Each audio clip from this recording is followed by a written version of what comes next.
On Mother's Day weekend in May 2020, in the quiet mountain community of Maysville near Salida, Colorado, speculation and heartbreak as 49-year-old Suzanne Morphew, a wife, mother, and former schoolteacher, seemingly vanished without a trace. After going for what was supposed to be a routine bike ride,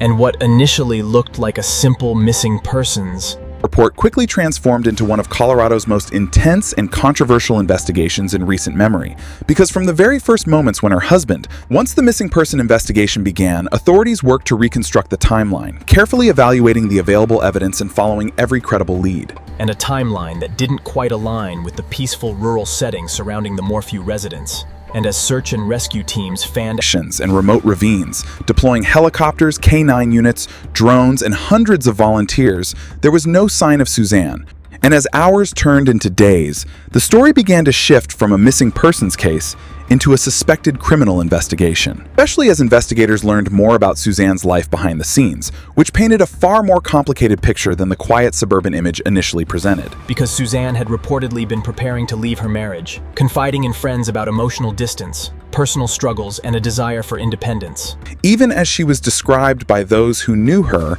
as a devoted mother to her two daughters, someone who loved outdoor life and had built a family in the scenic but isolated landscape of Colorado's Chaffee County. And yet that idyllic setting became the backdrop for a mystery that seemed to deepen with every passing day, as investigators uncovered communication gaps. Investigators continued analyzing available evidence as the case evolved, while public requests for information sought to generate new leads and keep attention focused on the search. Insisting she would never voluntarily abandon her family. And in those early weeks, The nation watched as a missing woman case became a media sensation, with true crime communities dissecting every detail, every timestamp, every photograph, trying to piece together what happened in those critical hours on May 9th, 2020, a day that would come to define the entire investigation. And as months passed without Suzanne being found, suspicion grew stronger, eventually culminating in a dramatic turn in April 2021. As the investigation progressed, prosecutors announced criminal charges, dramatically shifting the direction of the case and drawing renewed national attention. A rare and high-stakes prosecutorial move that signaled how strongly law enforcement believed they had built a circumstantial case. Which included alleged tranquilizer evidence, suggesting use of animal sedatives, inconsistencies in Barry's statements, and forensic interpretations of phone data and movements that prosecutors argued placed him at the center of Suzanne's disappearance, while defense attorneys strongly pushed back, insisting that the case was built on speculation, incomplete evidence, and investigative bias, arguing that no physical remains meant no definitive proof of murder. And as Barry was released on bond, the case entered an even more controversial phase, Marked by courtroom battles, media scrutiny, and growing public division over what truly happened in the Colorado wilderness. The case took an unexpected legal turn in 2022 when prosecutors dismissed the pending charges without prejudice, citing concerns about procedural issues and the need to reevaluate evidence, a move that stunned observers and left the case unresolved in the public eye, reigniting debates and theories across the country, as some saw it as a collapse of a weak case, while others viewed it as a temporary setback in what they still believed was a strong pursuit of justice. And throughout all of this, Suzanne remained missing, her absence becoming an even heavier silence in the narrative, until nearly 3 years after she disappeared in September 2023, when remains were discovered in a remote area of Colorado, Bringing a tragic resolution to the question of whether she was alive, but still leaving the most important question unanswered in the public mind. how and why she died. Because even with her remains recovered, the case remained legally unresolved in terms of final accountability, and investigators indicated ongoing work to determine cause and manner of death, while public attention once again surged, revisiting old evidence. Re-examining timelines and re-evaluating every detail of that Mother's Day weekend, from Barry's reported alibi activities To Suzanne's last known communications, which included messages that hinted at emotional strain and possible plans for change in her life. And as the story continued to evolve in the true crime world, it became not just a missing person case, but a broader reflection of trust. his relationships, and the hidden fractures that can exist behind closed doors in seemingly ordinary families, especially in isolated environments. And as viewers across America followed the developments through documentaries, podcasts, and investigative reporting, Suzanne Morphew's name became synonymous with unanswered questions, with a case that seemed to oscillate between certainty and doubt, between prosecution and dismissal, between public opinion and legal limitation, and what made it even more haunting was how ordinary the beginning had seemed. The search continues for the suspect in the tragic case of Sarah Lewis. In a community surrounded by nature's beauty, where nothing appeared unusual until it was too late, and as law enforcement agencies continue to analyze digital footprints, forensic traces and behavioral patterns. The case stands as a reminder of how complex missing person investigations can become when physical evidence is limited, and timelines are reconstructed from fragments of data and memory, and while some aspects of the case point toward a domestic tragedy rooted in marital strain and personal conflict, others remain open-ended, reflecting the careful boundaries of legal certainty. Because even in the presence of suspicion, the justice system requires proof beyond doubt. And in Suzanne Morphew's case, that proof has remained elusive in a way that continues to fuel debate, and yet beyond the legal arguments and courtroom proceedings. There is a human story at the center of it all, a woman described by friends as kind, active, and dedicated to her children, whose disappearance reshaped the lives of her family and community, leaving behind not only grief but also a persistent search for truth. And as the case continues to be discussed across the United States in true crime circles, it serves as a chilling reminder that even in places that appear peaceful and remote, mysteries can unfold that resist easy answers, and that sometimes the most unsettling cases are not those that are quickly solved,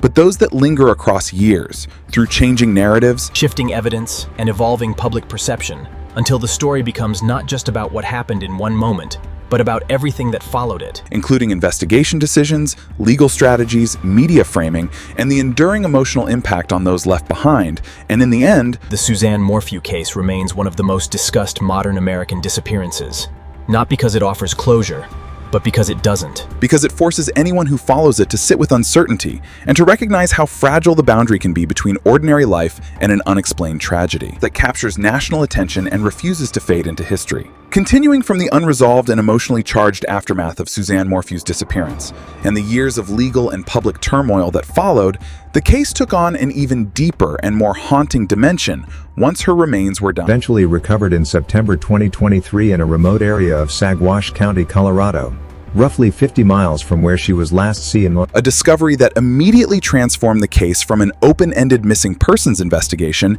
into a confirmed death investigation. Even though the circumstances surrounding how she ended up there remain shrouded in uncertainty, and as forensic teams work to identify and analyze the remains, authorities continued to withhold definitive conclusions about the exact cause and manner of death, leaving the public once again suspended between answers and unanswered questions. While the Morphew family, already burdened by years of emotional limbo, was forced to confront a tragic confirmation that Suzanne would not be coming home. The development renewed nationwide attention on the case, prompting fresh discussion about the investigation and the legal proceedings that had unfolded over the previous years. And the subsequent dismissal of charges in 2022. Which many observers now reevaluated through the lens of new forensic context. Even as prosecutors remained cautious about drawing public conclusions, emphasizing that the discovery of remains did not automatically resolve the question of criminal responsibility. And as the investigation continued, the timeline of May 9, 2020 once again became the central focus, with authorities the sequence of digital communications that showed fragmented interactions with friends and family,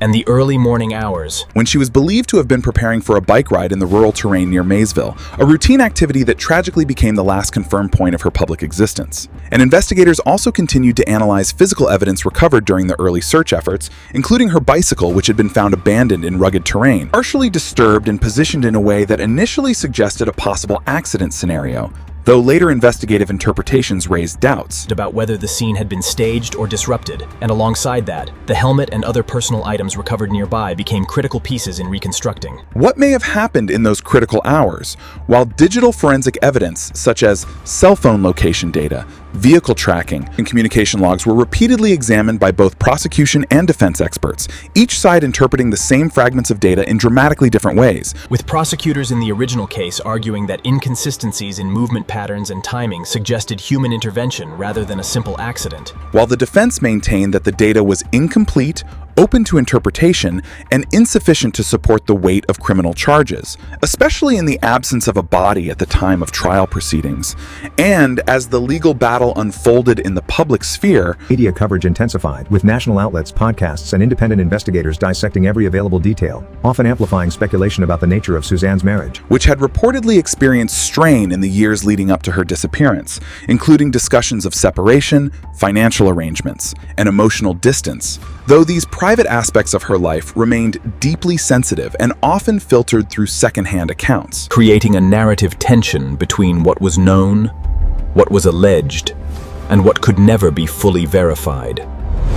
And this tension became one of the defining characteristics of the Morphew case as it evolved. Because unlike many criminal investigations where physical evidence quickly narrows the scope of possibilities, here the absence of a body for more than 3 years allowed theories to proliferate in public discourse, ranging from accidental death scenarios in remote wilderness terrain to highly contested theories of foul play, each shaped by selective interpretation of limited evidence. When prosecutors initially filed charges, they outlined a case based largely on circumstantial evidence and the investigative findings available at that time.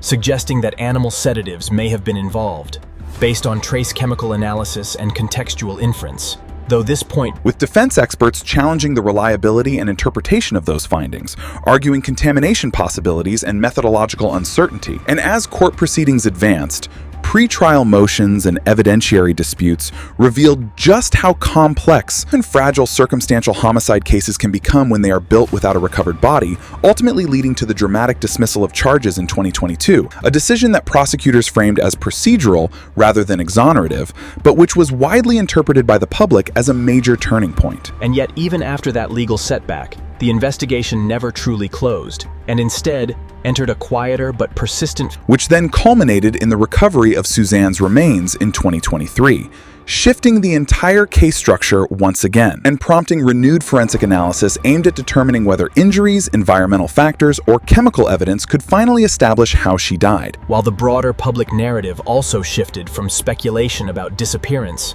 to reflection on mortality, accountability, and investigative limitations in rural missing persons cases, especially those involving vast search areas. Colorado's mountainous terrain, where environmental conditions can rapidly erase physical traces, and as investigators continued their work, attention also returned to the emotional impact on Suzanne's daughters, who had endured years of uncertainty, public attention, and legal turbulence surrounding their mother's disappearance, and whose privacy remained fiercely protected by family and supporters as the case continued to unfold in the media. and across America. The Suzanne Morphew case became emblematic of a broader true crime phenomenon, in which a single unexplained disappearance evolves into a multi-year narrative shaped by evolving evidence, legal reversals, and shifting public perception, where each new development does not necessarily resolve the story, but instead adds another layer of complexity. And as forensic science advances and investigative techniques continue to evolve,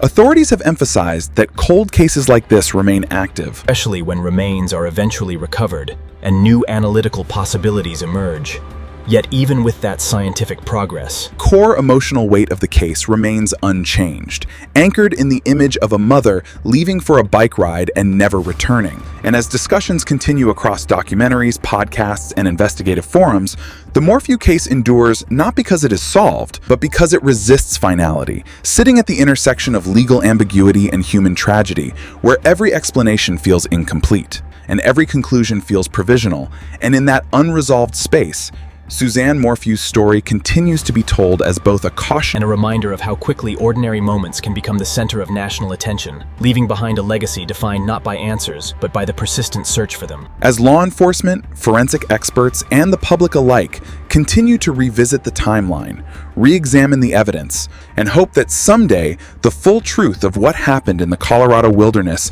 on that May morning will finally be known, bringing closure not only to a case that has spanned years of uncertainty, but also to a family and community still waiting for definitive resolution, in a story that has already reshaped the landscape of modern American true crime investigations.